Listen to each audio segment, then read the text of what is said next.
Right, ప్రస్తుతం తెలంగాణ భవన్లో మాజీ మంత్రి హరీష్ రావు మాట్లాడుతున్నారు. లైవ్ చూద్దాం.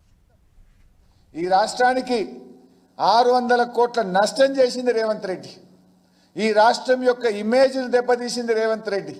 కానీ ఉల్టా ఏమంటుండు, నేనేదో ఉద్ధరించినా ఇది 55 కోట్లు కాదు 600 కోట్ల నష్టం జరిగేటువంటి ఒక శుద్ధ అబద్ధాన్ని అసెంబ్లీ సాక్షిగా మేము లేనప్పుడు చెప్పిండు. మేము సభలో ఉండుంటే వాస్తవాలు అక్కడే చెప్పుండే వాళ్ళం కదా, ఆ అవకాశం లేకుండా చేసిండు. ఇవాళ ఇంకా ముఖ్యమైన విషయం ఏంది, వాస్తవానికి ఇవాళ ఈయన కేసు పెట్టిండు. నీ కేసు డొల్ల కేసు అని సరే ప్రాథమికంగా హైకోర్టు చెప్పింది. కేసు ఎందుకు పెట్టాలి, అది అవినీతి నిరోధక శాఖ తరఫున పెట్టినావు. అవినీతి జరిగితే దాన్ని నిరోధించే ప్రయత్నం చేయాలి.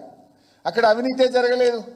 అవినీతి ఎక్కడ జరిగింది, రాష్ట్ర ప్రభుత్వ ఖజానా నుంచి మన రాష్ట్ర ప్రభుత్వ అకౌంట్ ఉన్నటువంటి నేషనలైజ్డ్ బ్యాంకు నుంచి మనం ఏ సంస్థ అయితే ఇక్కడ హైదరాబాద్లో ఈ కార్ రేసింగ్ జరుపుతుందో ఆ సంస్థకు డబ్బులు పంపాం. సో ఇక్కడ ఎక్కడ అవినీతి జరిగింది, ఇలా ఏదన్నా ఉంటే కొత్త ప్రొసీజరల్ ల్యాబ్స్ జరగచ్చు, అంతే తప్ప ఎక్కడ కూడా అవినీతి జరగలే. ఈ విషయం నేను చెప్పడం కాదు, స్వయంగా నిన్న రాష్ట్ర మంత్రివర్యులు పొన్నం ప్రభాకర్ గారే ప్రెస్ మీట్ పెట్టి చెప్పిండు. ఏం చెప్పిండు, వీళ్ళు ఎక్కడ కూడా అవినీతి జరిగిందని మేము చెప్తలేము, కేవలం ప్రొసీజర్ ల్యాబ్ జరిగింది అని నిన్న చెప్పిండ్రు పొన్నం ప్రభాకర్ గారు. మరి అవినీతే జరగలేదని పొన్నం ప్రభాకర్ చెప్తే అవినీతి నిరోధక శాఖ ద్వారా మీరు ఎట్లా ఎంక్వైరీ చేస్తారు? ఇప్పుడు ఆ శాఖ ఏం చెప్తుంది, వస్తు రూపేణ ధన రూపేణ ఎక్కడన్నా అవినీతి జరిగినప్పుడు అవినీతి నిరోధక శాఖ దాన్ని నిరోధించడానికి పనిచేస్తుంది. అవినీతే జరగలేదని రాష్ట్ర మంత్రి పొన్నం ప్రభాకరే చెప్తున్నాడు. మరిగా ఎక్కడుంది? ఇవాళ there is no corruption. At best ఏదన్నా ఉంటే గింటే maybe some irregularity but not illegality. There is no illegality. ప్రొసీజరల్గా ఉంటే ఉండొచ్చు, కానీ అసలు ఏసీబీకి అవినీతే జరిగినప్పుడు దీన్ని విచారించేటువంటి అవకాశమే ఉండదు. ఇకపోతే ఈ ఈవెంట్ 2022లో మనం ఈవెంట్ జరిపితే 192 దేశాల ప్రజలు 50 కోట్ల మంది దీన్ని లైవ్ టెలికాస్ట్ చూశారు. అంటే 192 దేశాల్లో మన హైదరాబాద్ ఇమేజ్ను, మన తెలంగాణ రాష్ట్ర ఇమేజ్ను, మన దేశం యొక్క ప్రతిష్టను పెంచే విధంగా కేటీఆర్ గారు బీఆర్ఎస్ ప్రభుత్వం ఆ రోజు పనిచేసింది. ఏం చేస్తే 192 దేశాలు ప్రజలు ప్రత్యక్షంగా హైదరాబాద్లో జరిగే ఒక ఈవెంట్ను చూస్తారు? అంటే మన రాష్ట్రం యొక్క ప్రతిష్టను, గౌరవాన్ని ప్రపంచ పటంలో నిలిపే ప్రయత్నం చేసిండ్రు ఇవాళ కేటీఆర్ గారు. మరి ఇదే రేసింగ్ సంబంధించి ఈ మధ్య తమిళనాడు రాష్ట్రం ఫార్ములా 4 రేసును నిర్వహించి 42 కోట్లు ఖర్చు పెట్టింది. అది కూడా తప్పేనా? మరి అదేవిధంగా ఫార్ములా 1 రేస్ ఉత్తరప్రదేశ్ ప్రభుత్వం 1700 కోట్లు ఖర్చు పెట్టి ఫార్ములా 1 రేస్ను నిర్వహించింది ఆ రాష్ట్రంలో. అది కూడా తప్పేనా? చంద్రప్రదేశ్లో ముఖ్యమంత్రిగా ఉన్నప్పుడు 103 కోట్ల రూపాయలు ఖర్చు పెట్టి 2003లో ఆఫ్రో ఏషియన్ గేమ్స్ నిర్వహించాడు. అది కూడా తప్పేనా? మీ కాంగ్రెస్ ప్రభుత్వం యూపీఏ కామన్వెల్త్ గేమ్స్ను 70,000 కోట్ల రూపాయలతో నిర్వహించారు. అదో పెద్ద కుంభకోణంగా తర్వాత అంతా కూడా తేలింది. అది కూడా తప్పేనా? మహారాష్ట్ర ముఖ్యమంత్రి గారు ఏమన్నారు, షిండే గారు మొన్నటిదాకా ఉన్న ముఖ్యమంత్రి గారు, అరే కేటీఆర్ గారు నువ్వు ఢిల్లీ తీసుకుపోయినావు, 4 ఏళ్ల దాకా నీ రాష్ట్రంలో హైదరాబాద్లో పెడుతున్నావు, ఇది మా ముంబైలో జరగాలి, మా రాష్ట్రానికి అవకాశం కావాలని అప్పటి ముఖ్యమంత్రి షిండే గారు మనను అభినందించాడు, మనతో పోటీ పడే ప్రయత్నం చేసినాడు.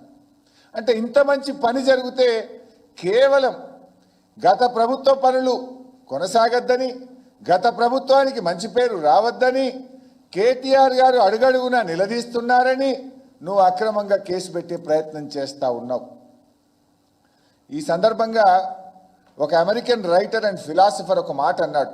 వారి పేరు జాన్ సి మ్యాక్స్వెల్. వారు అన్న మాటను ఒకసారి మీకు గుర్తు చేస్తాను.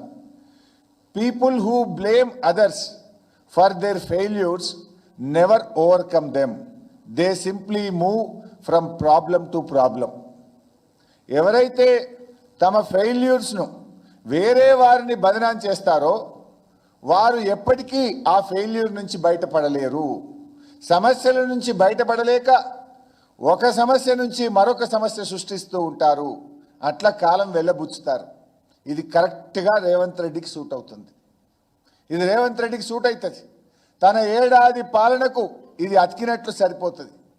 అలవిగాని హామీలు ఇచ్చి ఆ రోజు ఎన్నికల ముందు ప్రజల్ని మభ్యపెట్టాడు. ముఖ్యమంత్రి అయితే అయింది కానీ ఆ హామీలు ఎట్లా అమలు చేయాలో అని ఆయనకు అర్థం కాక తలబట్టుకొని ఇగో ఈ రకమైన జిమ్మిక్స్ చేస్తూ ఉన్నారు. ఎట్లా గట్టెక్కాలి, తిమ్మిని బమ్మిని చేయాలి అనే ఆలోచనతో హామీలు ప్రజలు ఏడ ప్రశ్నిస్తారో అని ప్రజల దృష్టి మరల్చడానికి రకరకాల జిమ్మిక్కులు చేస్తున్నాడు.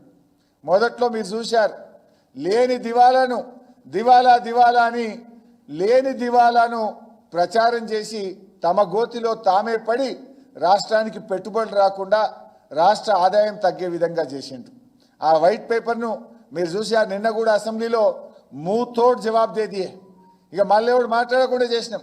అది 6,71,000 కోట్లు కాదు, 4,17,000 అని శాసనసభ సాక్షిగా ముఖ్యమంత్రిని ఆర్థిక మంత్రిని కూర్చోబెట్టి వాళ్ళను నోరు మూయించడం.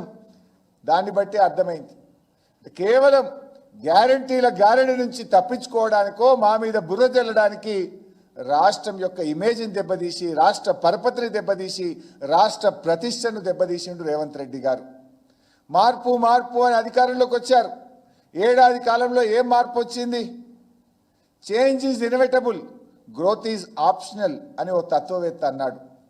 కాంగ్రెస్ చేతికి అధికార మార్పిడి తప్ప ప్రజల జీవితాల్లో ఏం మార్పు రాలే. ఈ ప్రభుత్వం మీద గట్టిగా మాట్లాడితే చాలు కేసులు, ఇచ్చిన హామీలు ఏమైనాయని అడిగితే అరెస్టులు, రోడ్డెక్కి శాంతియుతంగా నిరసన చేసిన నిర్బంధాలు.